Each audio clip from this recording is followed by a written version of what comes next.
Bismillahirrahmanirrahim. Assalamualaikum warahmatullahi wabarakatuh. Anak-anakku yang soleh dan solehah, hari ini kita akan belajar materi kelas 7 pelajaran ketiga ya, atau bab 3. Nah, materinya semua bersih, hidup menjadi nyaman. Nah, submaterinya adalah ingin tahu tentang toharoh. Tetapi jangan lupa bagi kamu yang belum subscribe, like, dan share ya channel Guru Cerdas. Toharoh artinya bersuci dari najis dan hadas. Apa najis dan hadas itu? Nah, najis adalah kotoran yang menjadi sebab terhalangnya seseorang untuk beribadah kepada Allah Subhanahu wa Ta'ala. Sedangkan hadas adalah keadaan tidak suci pada diri seorang muslim yang menyebabkan ia tidak boleh sholat, tawaf, dan lain sebagainya. Nah, najis itu harus dihilangkan dari mana saja? Nah, dari sini ya. Yang pertama adalah badan atau tubuh kita. Jadi kalau ada badan, kalau ada najis ya atau kotoran menempel di badan kita, maka itu harus dibersihkan. Kedua adalah pakaian. Dan yang ketiga adalah tempat atau lingkungan ya. Oke, kita lanjut. Toharoh itu meliputi dua hal, yaitu toharoh dari najis dan toharoh dari hadas. Nah, sekarang macam-macam najis.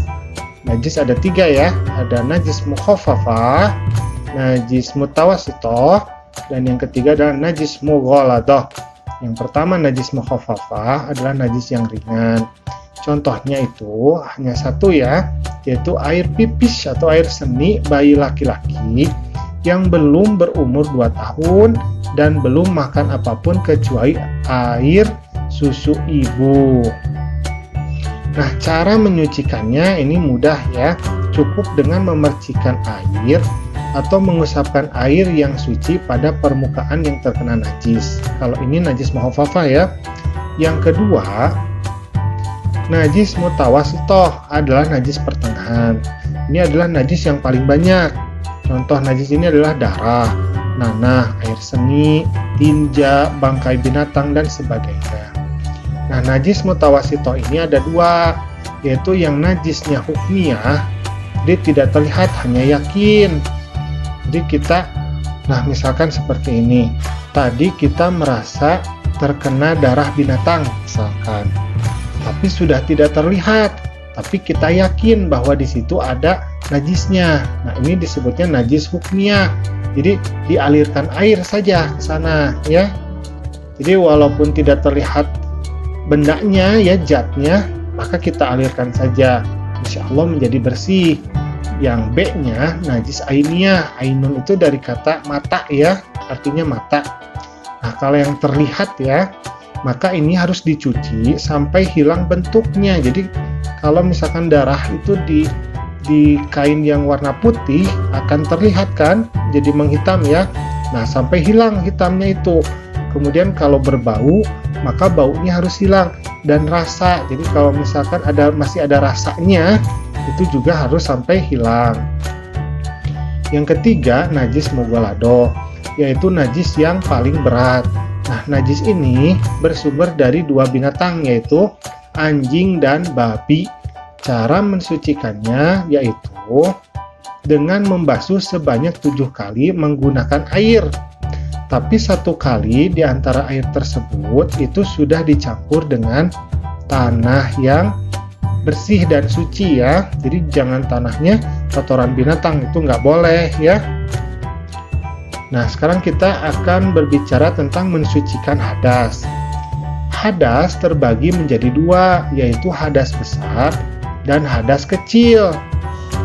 Kita terkena hadas kecil apabila mengalami atau melakukan salah satu dari 4 hal ini. Yang pertama, keluar sesuatu dari kubul dan dubur.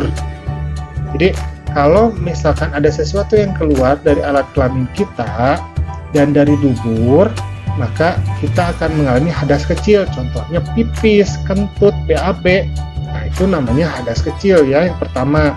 Yang kedua, hilang akal. Contoh hilang akal itu tidur kalau di sini ya. Nah, tidur, tapi tidurnya harus tidur yang terlelap. Yang ketiga, bersentuhan kulit antara laki-laki dan perempuan, tetapi bukan muhrim, jadi tidak ada ikatan darah ya. Nah, itu menjadi hadas ya. Tapi kalau misalkan dengan saudara atau dengan orang tua itu tidak apa-apa. Yang keempat, menyentuh kubul atau kemaluan dan dubur dengan tangan ya. Nah, ini harus disucikan dengan cara melakukan wudhu, atau kalau tidak ada air bisa dengan tayamum. Kita terkena hadas besar apabila mengalami salah satu dari 6 perkara ini. Yang pertama yaitu berhubungan suami istri bagi yang sudah menikah. Yang kedua, keluarnya air mani ya bagi laki-laki. Yang ketiga, haid bagi perempuan. Yang keempat, melahirkan sehingga keluar darah nifas ya. Yang kelima, nifas. Nah, yang keenam, wafat. Jadi kalau orang meninggal maka dia harus dimandikan.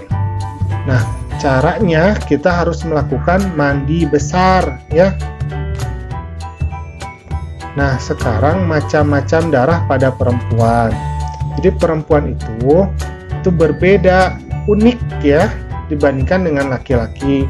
Nah, yang pertama, perempuan itu akan mengalami darah haid.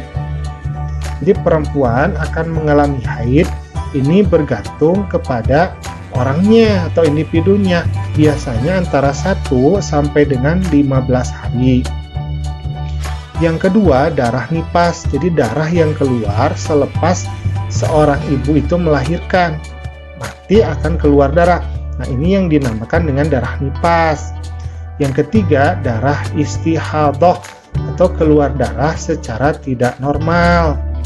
Nah, bagi perempuan mengalami darah haid dan darah nifas, maka ini tidak melakukan dulu ibadah ya. Jadi tidak dulu melakukan ibadah sholat, puasa, dan ibadah lainnya. Tetapi apabila darah istihadah atau darah penyakit, ini tetap harus melakukan ibadah secara biasa. Jadi seperti orang yang tidak mengalami haid atau nifas. Alhamdulillah, pembelajaran kita hari ini sudah selesai. Jangan lupa untuk selalu beribadah kepada Allah Subhanahu wa Ta'ala. Perhatikan kebersihan dan kesucian diri ya. Assalamualaikum.